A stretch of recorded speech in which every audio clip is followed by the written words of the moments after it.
ഓം ഗുങ്കുരിപ്യോ നമ. ഓം നമോ ഭഗവതേ വാസുദേവായ. ഓം നമോ നാരായണായ. നാരായണീയം ദശകം 56, ശ്ലോകം 7-8.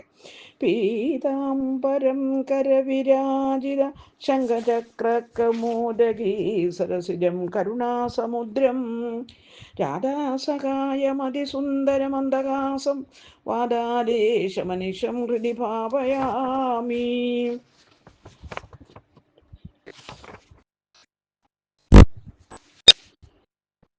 ശ്ലോകം. ഫണിവധൂജനദത്തമണിവൃജ ജ്വലിതഹാരദുകൂലവിഭൂഷിത തടഗതൈ പ്രമദാശു വിമിശ്രിതൈ സമഗതാസുജനൈ ദിവസാവധൗ.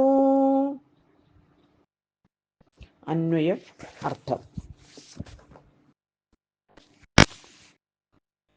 ഫണിവധൂജനദത്ത മണിവൃജ ജ്വലിത ഹാരദുകൂല വിഭൂഷിത, നാഗസ്ത്രീകളാൽ നൽകപ്പെട്ടവയും രത്ന സമൂഹത്താൽ മിന്നുന്നവയുമായ മാലകൾ, പട്ടുകൾ എന്നിവ കൊണ്ട് അലങ്കരിക്കപ്പെട്ടവനായി ദിവസാവധു പകൽ സമയം തീരാറായപ്പോൾ തടകതൈ യമുനാ തീരത്തുള്ളവരും പ്രമദാശ്രു വിമിശ്രിതൈ ആനന്ദബാഷ്പം നിറഞ്ഞവരുമായ സ്വജനൈ കൂട്ടുകാരോടെ സമഗതാഹ ഒന്നിച്ചു ചേർന്നു. ഹരിവും.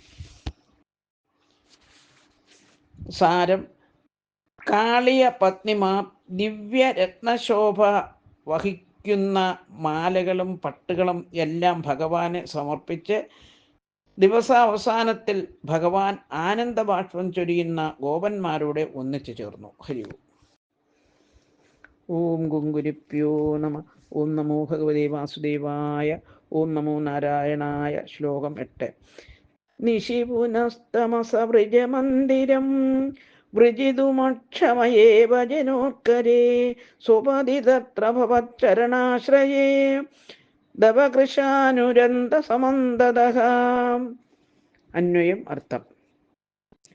പുന പിന്നീട്, നിശി രാത്രിയിൽ, തമസ ഇരുട്ട് കാരണം, വൃജമന്ദിരം ഗോകുല ഗൃഹത്തിലേക്ക്, വൃജിതും പോകുവാൻ, അക്ഷമേ അശക്തനും, ഭവച്ചരണാശ്രയേ ഭഗവത് പാദം മാത്രം ആശ്രയമായിട്ടുള്ളവനുമായ, ജനോത്കരേ സ്വജന സമൂഹം, തത്ര ഏവ ആ നദീതീരത്തിൽ തന്നെ, സ്വപതി ഉറങ്ങുമ്പോൾ, ദവകൃശാനു കാട്ടുതീ, സമന്തരഹ ചുറ്റിനും, അരുന്ത തടസ്സമായി കത്തി. ഹരിവു. സാരം.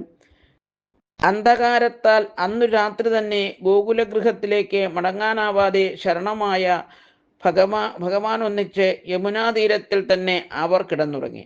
അപ്പോൾ എങ്ങും ചുറ്റിനുമായി കാട്ടുതീ പടർന്നു പിടിച്ചു ജ്വലിച്ചുയർന്നു വന്നു. ഹരിവു.